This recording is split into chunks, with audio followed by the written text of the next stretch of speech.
really can't stand those speed demons on the road. I also hate the loud, obnoxious exhaust noises in the streets. I'm not really into rock or punk music, or the fashion styles they flaunt, but if all those elements are in Mad Max, then oh shit, I love it to death. Our cool buddy, Max Rokitansky, has been with us for quite a journey. It's been over 4 decades now. With the reboot in 2015, we saw a fresh breath of air breathed into this legendary series. However, in this comeback, Max seemed a bit more venom than usual. But who cares? Tom Hardy is absolutely top-notch, with the explosive success of the Furiosa spin-off being warmly received by both critics and audiences. I believe we will continue to see Max and his journey extended. The madness, chases, explosions, and those incredibly cool cars are what make Mad Max famous. However, what I really find interesting about this series is the way George Miller has crafted a fascinating post-apocalyptic world. It's eerie, fantastical, incredibly real, showing the madness within the people here. So do you think that the villains in the movie are the clearest representation of the end of a world? What do they truly represent? Welcome back, dreamers, to the Theory Hub, where we discuss things that probably won't happen. But hey, at least it's fun, right? I'm Lander, and today's topic is, are the villains of Mad Max the Four Horsemen of the Apocalypse? Now you stay here with your grief, Daddy. I'll fetch them for you. Be careful! Protect the assets! Just one angry shot for Furiosa. Hut! I'll explain right now.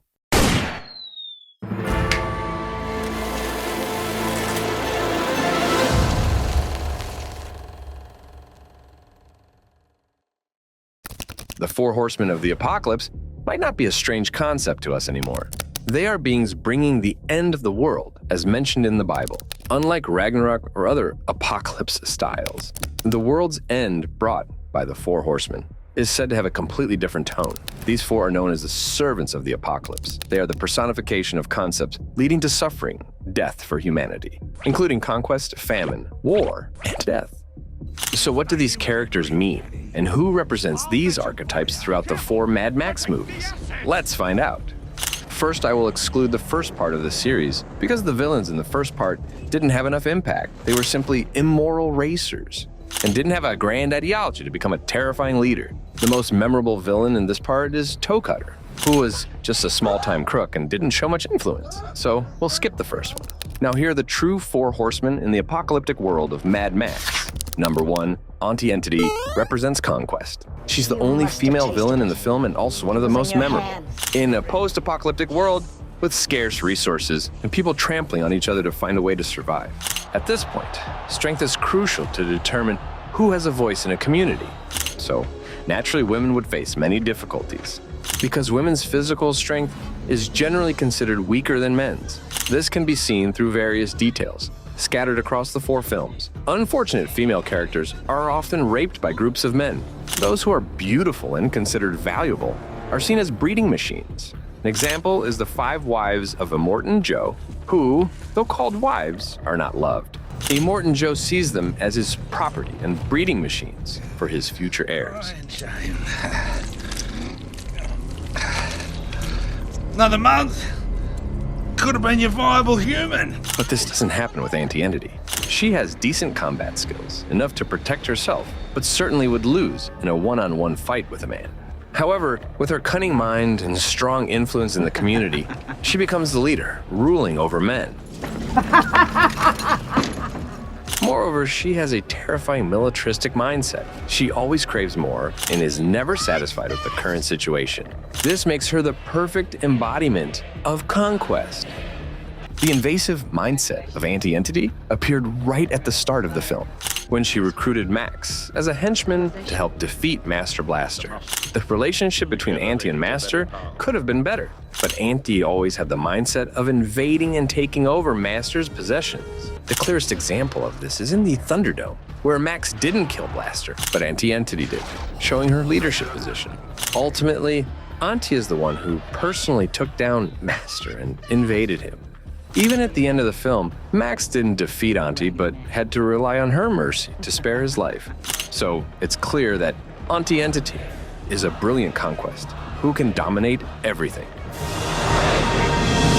Welcome to another edition of Thunderdome! Number 2, Demetus War a new villain played by the Thunder God himself, Chris Hemsworth. He's extremely dangerous, despite his cheerful, humorous appearance. Demetus is a clear model for a warlord.